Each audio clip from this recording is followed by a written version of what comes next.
Assalamualaikum warahmatullahi wabarakatuh.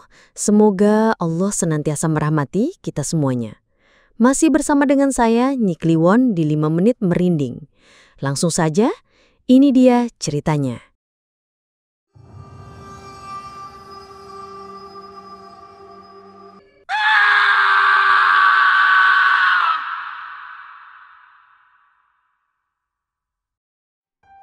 Senyum mematikan Suhara. Senyum Suhara bagaikan madu, manis dan memikat, namun menyimpan racun yang mematikan. Sebagai pemilik rental mobil paling sukses di Jawa Timur, ia dikenal supel dan cerdas. Namun, tak seorang pun tahu rahasia di balik kesuksesannya. Ajian Asmoro Geni.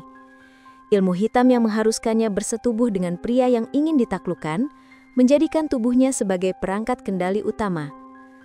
Siapapun yang terjerat rayuannya akan tunduk, patuh, dan rela menyerahkan segalanya.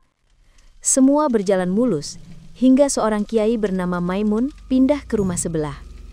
Kiai itu entah bagaimana kebal terhadap pesona Suhara, dan kehadirannya perlahan menguak tabir kelam yang selama ini ia sembunyikan. Suara obrolan warga terdengar riuh rendah di warung kopi Mbah Ginah, membelah senyap pagi yang mulai beranjak.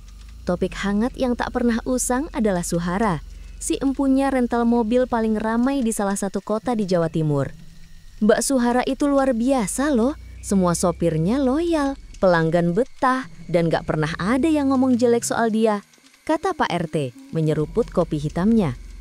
Iya, padahal dia sendirian, tapi bisa punya 6 mobil rental, kok bisa ya? Timpal Budarti dengan nada heran. Dari luar, Suhara memang tampak sempurna. Perempuan cerdas, supel, dan berparas menawan dengan senyum yang selalu merekah. Bisnisnya melesat bak anak panah, seolah semua orang senang berurusan dengannya. Namun, di balik kerling mata yang ramah dan tutur kata yang halus itu, tersembunyi sebuah rahasia kelam. Jumat Kliwon malam itu, kamar tidur Suhara diselimuti aroma dupa melati dan minyak kenanga yang pekat. Suhara duduk bersila di depan cermin, sepasang mata tajamnya menatap pantulan wajahnya sendiri. Bibirnya komat kamit melafalkan mantra dalam bahasa Jawa halus. Sebuah senyum tipis mengembang di sudut bibirnya.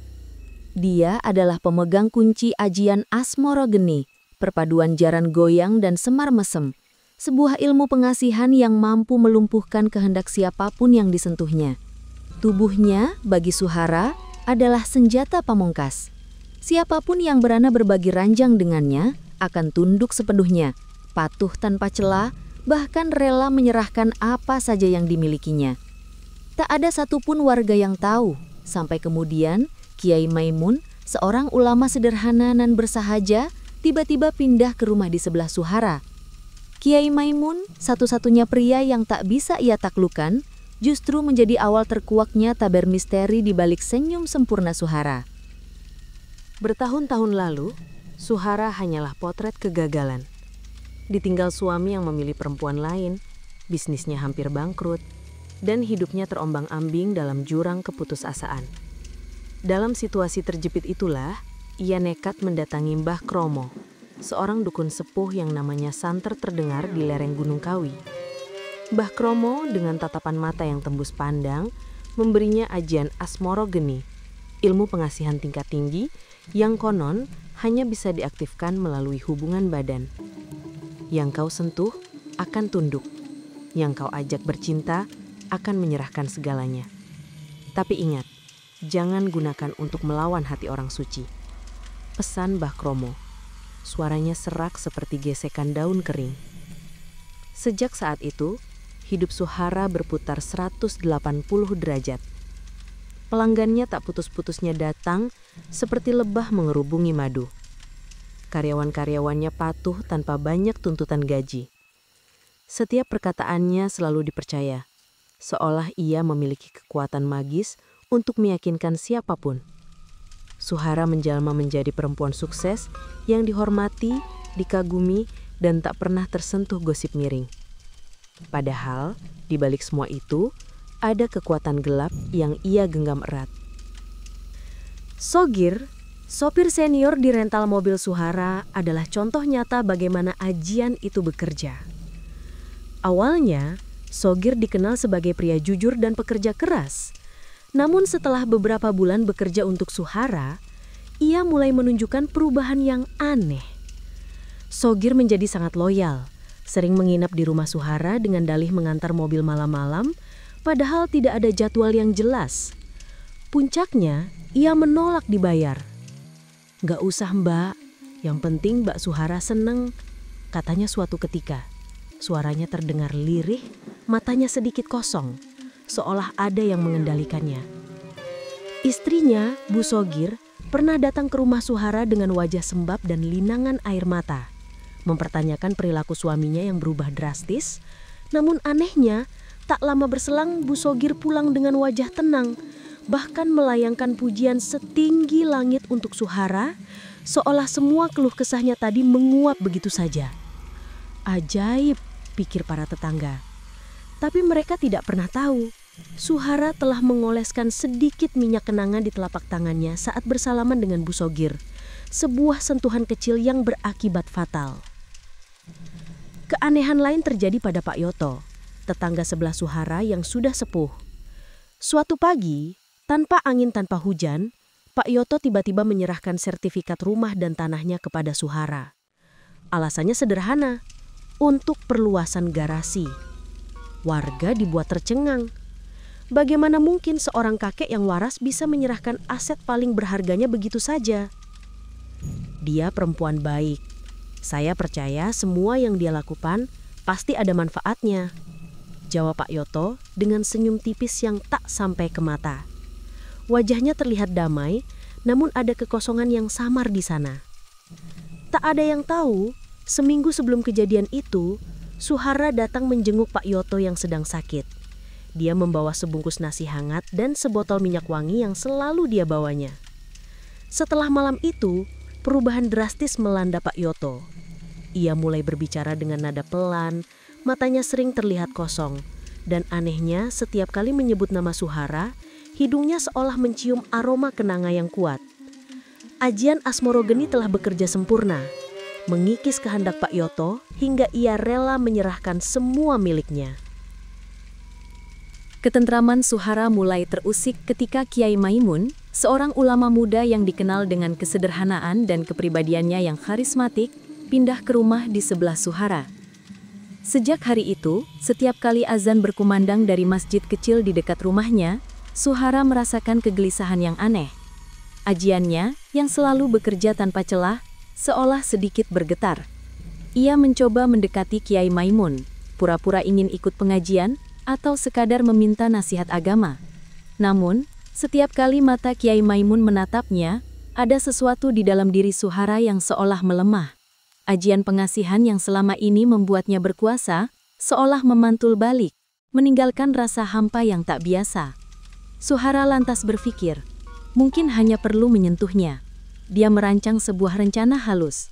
Pura-pura sakit parah, dia memanggil Kiai Maimun ke rumahnya, dengan harapan bisa memancing sang Kiai dalam situasi yang intim. Namun Kiai Maimun menolak dengan tegas, bahkan tanpa ragu. Perempuan yang berbau dupa di tengah malam, tak butuh doa. Ia butuh pertobatan, ucap Kiai Maimun. Suaranya tenang, namun menusuk, seperti pedang yang menghunjam. Kata-kata itu bagaikan cambuk, menghantam Suhara telak. Sejak saat itu, aura di sekeliling Suhara berubah. Dupa yang ia bakar di malam Jumat Kliwon mulai berbau busuk. Minyak kenanga yang biasa harum, kini tercium tengik. Ilmunya, perlahan tapi pasti, mulai berbalik arah, menyerang dirinya sendiri. Merasa harga dirinya terinjak dan ajiannya terancam, Suhara diliputi amarah. Ia kemudian menyebarkan kabar buruk tentang Kiai Maimun, menuduhnya berperilaku tidak pantas dan menggodanya di rumah. Warga seperti biasa percaya begitu saja pada setiap perkataan Suhara. Siapapun yang mendengar ceritanya selalu merasa Suhara adalah orang yang jujur. Kiai Maimun tanpa sempat membela diri, akhirnya diusir dari kampung. Hati Suhara merasa puas, namun kepuasan itu hanya sesaat. Beberapa minggu kemudian, bisnis rental mobil Suhara mulai merosot. Satu persatu sopirnya pamit tanpa alasan yang jelas. Mobil-mobilnya mulai sering rusak, seolah tak ada lagi energi yang melindunginya. Sogir, sopir setia yang dulu begitu patuh, tiba-tiba menghilang. Hanya sebuah surat pendek yang ia tinggalkan di meja Suhara. "Maaf Mbak, saya baru sadar.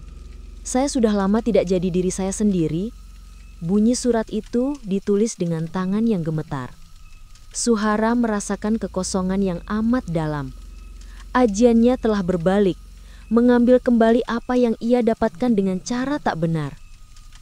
Suatu pagi yang sunyi, warga melihat Suhara duduk termangu di depan kaca tokonya yang kotor.